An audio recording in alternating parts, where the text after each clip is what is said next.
नमस्कार दोस्तों, स्वागत है आप सभी का आप सभी के अपने ही YouTube चैनल दीपा की बगिया पर। दोस्तों, आज के अपने इस वीडियो में मैं बहुत ही खूबसूरत विंटर फ्लावर प्लांट के ऊपर बात करने वाला हूं। जैसा कि आप वीडियो में देख रहे हैं, बहुत ही सुंदर सुंदर जो है विंटर फ्लावर प्लांट आपको दिखाई दे रहे होंगे। दोस्तों, आप गेस कर सकते हैं कि ये फ्लावर प्लांट कौन सा है, ये कौन से फूल हैं। क्या आप इनका नाम बता सकते हैं दोस्तों? जी हाँ, बिल्कुल सही बताया आपने। ये है कैलेंडुला फ्लावर प्लांट, जो कि विंटर में आजकल बहुत अच्छे से खिल रहा है। दोस्तों, इस विंटर फ्लावर प्लांट की अगर सही से केयर की जाए तो यह जो फ्लावर प्लांट है फूलों से हमेशा भरा रहता है और पूरे के पूरे विंटर ये दोस्तों आपके गार्डन की शोभा जो है बना रहता है। तो दोस्तों, बात कर लेते हैं इस प्लांट को कब लगाया जाता है, कब इसका रोपण किया जाता है, इसके बीज कब लगाए जाते हैं। दोस्तों, इसके बीजों को आप बो सकते हैं अक्टूबर के लास्ट में और नवंबर महीने के शुरू में, और 1 से 2 हफ्ते के बीच में इसकी जो पौध जो है आपको दिखाई दे जाएगी। यानी कि 15 दिनों के अंदर अंदर इसके बीज बहुत जल्दी से निकल जाएंगे, ग्रो हो जाएंगे और उनकी पौध भी बन जाएगी। यानी कि 15 दिनों में इनकी पौध जो है बोने लायक तैयार हो जाती है। जब ये पौध तैयार हो जाए तो इसको आप अलग अलग गमलों में बो सकते हैं, रोप सकते हैं। तो दोस्तों, आज के इस वीडियो में मैं कैलेंडुला फ्लावर प्लांट के प्रोपागेशन और केयर के ऊपर बात करूंगा। वीडियो अगर पसंद आ जाए तो वीडियो को लाइक, शेयर और कमेंट जरूर करिएगा। चैनल पर नए हैं, मेरे चैनल को सब्सक्राइब करके बेल आइकन का बटन जरूर प्रेस कर लीजिएगा, ताकि आने वाली सभी वीडियो का जो नोटिफिकेशन है वो आपको मिलती रहे और आप मेरे वीडियो को देख सकें। दोस्तों, बात अगर इस खूबसूरत फ्लावर प्लांट की जाए, जैसा कि मैंने आपको बताया कि ये जो फ्लावर प्लांट है ये बहुत ही खूबसूरत पंखुड़ियों वाला फ्लावर प्लांट है। देखिए, जैसा कि आप देख रहे हैं कितने चमकीले चटकीले कलर के इसके पेटल्स हैं और बहुत सुंदर और खूबसूरत दिखाई दे रहे हैं। दोस्तों, कैलेंडुला फ्लावर प्लांट दक्षिणी यूरोप या पूर्वी मध्य सागरीय क्षेत्रों में पाया जाने वाला डेजी परिवार का एक पौधा है। यानी कि डेजी जो एक नस्ल होती है फूलों की, उसी परिवार का, उसी नस्ल का ये पौधा होता है। इस फ्लावर प्लांट को पोर्ट मैरीगोल्ड, स्कॉच मैरीगोल्ड आदि अनेक नामों से जाना जाता है। दोस्तों, इस फ्लावर प्लांट की खेती जो है लंबे समय से की जा रही है और सदियों से इसका उपयोग खाने में व औषधीय उद्देश्यों से किया जाता रहा है। यानी कि खाने पीने में और औषधीय प्रयोजनों में इसका उपयोग, इस फ्लावर का उपयोग किया जाता है। दोस्तों, अगर इसकी पत्तियों को मसल कर इसके अरक को या इसके रस को स्किन पर लगाया जाए तो जो भी स्किन इरिटेशन होती है, स्किन की खुजली होती है, वह ठीक हो जाती है। इस प्रकार से स्किन ट्रीटमेंट में इसके जो रस का, इसके अरक का प्रयोग जो है किया जाता है। तो आप इसका स्किन प्रॉब्लम में इस्तेमाल करके भी देख सकते हैं। तो इस प्रकार से इसके रस का प्रयोग जो है स्किन ट्रीटमेंट क्रीमों में किया जाता है। इसके अलावा सौंदर्य प्रसाधनों में भी इसके अरक का, इसके रस का उपयोग किया जाता है। दोस्तों, डेजी जैसे दिखने वाले इसके फूल अक्सर जो है चटकीले नारंगी या पीले रंग के होते हैं। वीडियो में जैसा कि आप इसके फ्लावर्स देख पा रहे हैं, ये जो है पीले रंग के हैं। अभी नारंगी भी एक खिला है, मैं आपको दिखाता हूँ। नारंगी अलग है वो। ये देखिए दोस्तों, ये जो है नारंगी रंग का कैलेंडुला फ्लावर प्लांट है। ये देखिए, बहुत ही सुंदर दिखाई दे रहा होगा आपको, वेरी ब्यूटीफुल। दोस्तों, इसका चटकीला रंग कीट पतंगों को अपनी ओर आकर्षित करता है, जिससे पॉलिनेशन की प्रोसेस जो है आपके गार्डन में बढ़ जाती है।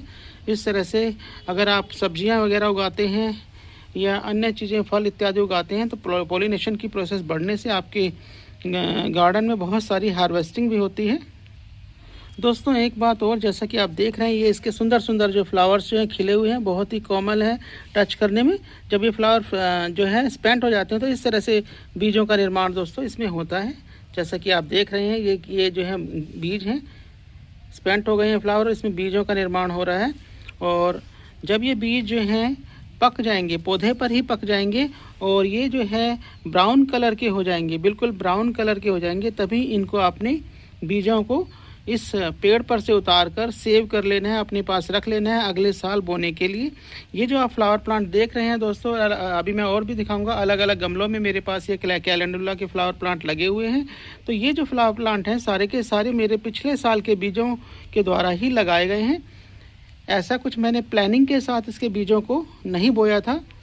क्योंकि कैलेंडुला के फ्लावर प्लांट को बोने के लिए मेरे पास गमले नहीं थे, तो मैंने क्या किया, मैं अपने गार्डन के पॉट्स में अलग अलग जो है कैलेंडुला फ्लावर प्लांट के जो सीड जो है मैंने दबा दिए थे अलग अलग गमलों की जड़ों में, तो वो वहीं हो गए। आप जैसा कि देख रहे हैं, ये देखिए इसमें एक अलग सा ये फ्लावर प्लांट लगा हुआ है, लेकिन इसकी जड़ में ही मैंने ये कैलेंडुला फ्लावर प्लांट बोए थे। मैं और दिखाता हूँ, इसी प्रकार से अलग अलग गमलों में पौधों की जड़ों में ये उगे हुए हैं। यानी कि ऐसे फ्लावर प्लांट जो कि गर्मियों के हैं, अब वो फ्लावरिंग नहीं करेंगे, इसलिए मैंने क्या किया, उनकी जड़ों में कैलेंडुला फ्लावर प्लांट के बीज रोप दिए और उसके वहाँ पौध निकल आई और वहाँ से पौध उखाड़ कर मैंने अलग अलग गमलों में लगा दी और कुछ जो है पौधों के नीचे ही लगी रही। मैं दिखाता हूँ आपको। ये देखिए दोस्तों, ये है अलमांडा फ्लावर प्लांट जो कि अब डोरमेंसी पीरियड में जा रहा है। इसकी जड़ में मैंने देखिए ये कैलेंडुला के फ्लावर प्लांट लगा दिए, यानी कि बीज जो है इसमें डाल दिए थे, उनको मिट्टी से कवर कर दिया था। देखिए कितने सारे कैलेंडुला फ्लावर प्लांट निकला हैं। और इस वाले गमले में भी ये भी अलमांडा है, ये अलग वैरायटी है अलमांडा की। तो इसकी जड़ में भी देखिए कितने सारे कैलेंडुला फ्लावर प्लांट लगे हुए हैं।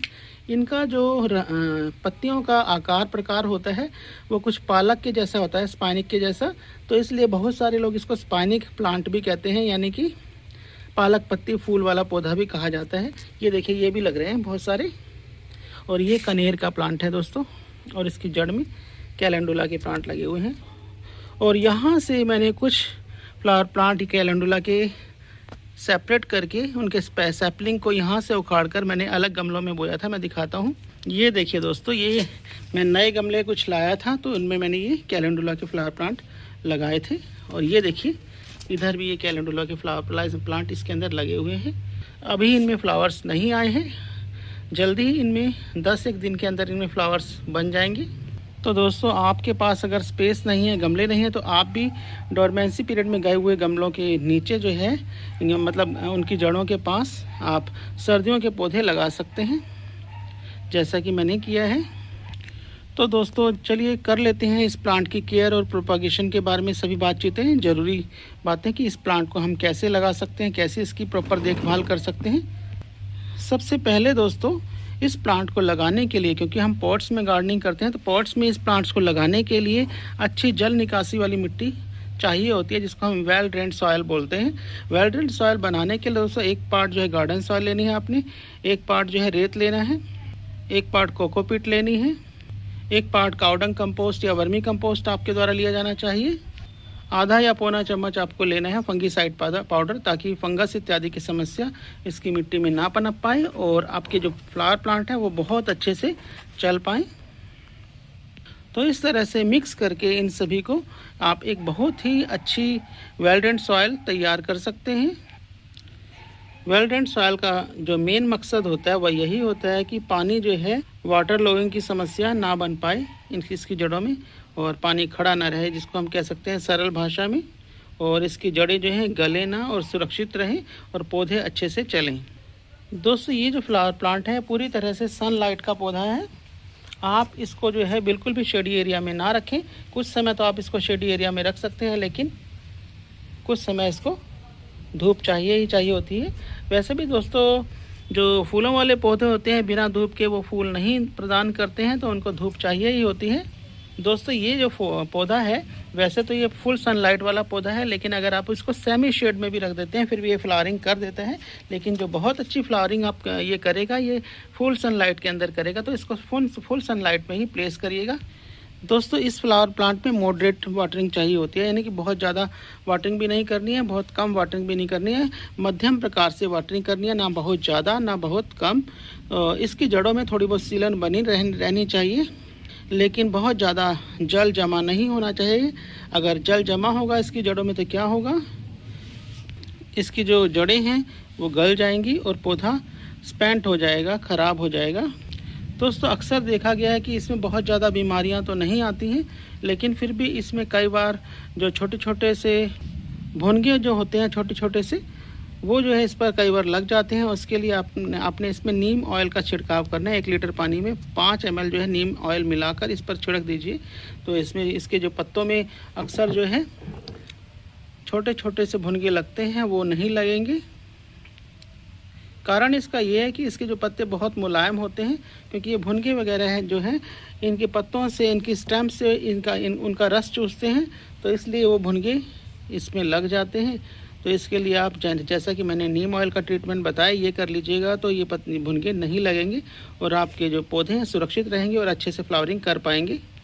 फर्टिलाइज़र इसमें दोस्तों ना तो बहुत ज़्यादा फर्टिलाइज़र ये मांगता है और ना ही बहुत कम फर्टिलाइज़र मांगता है। तो फर्टिलाइज़र भी आपने इसमें मॉडरेट सा ही रखना है। सर्दियां जैसे कि चल रही हैं दोस्तों, आप इसमें जो है सरसों की खली का लिक्विड फर्टिलाइज़र इसमें डाल सकते हैं, या फिर आप डाल सकते हैं पोटैटो पील से बना हुआ लिक्विड फर्टिलाइज़र या अनियन पील से बना हुआ पील फर्टिलाइज़र इसकी जड़ों में डाल सकते हैं। वो कैसे बनाना है, पोटैटो अनियन को आप ले लीजिए उसके छिलकों को और उसको 2 या 3 दिन तक उनको भिगा दीजिए और उस पानी को छान लीजिए। पानी को छानने के बाद 1 लीटर पानी में उस पानी को डाइल्यूट कर लीजिए और उसके बाद जो है इसकी जड़ों में आप दीजिए।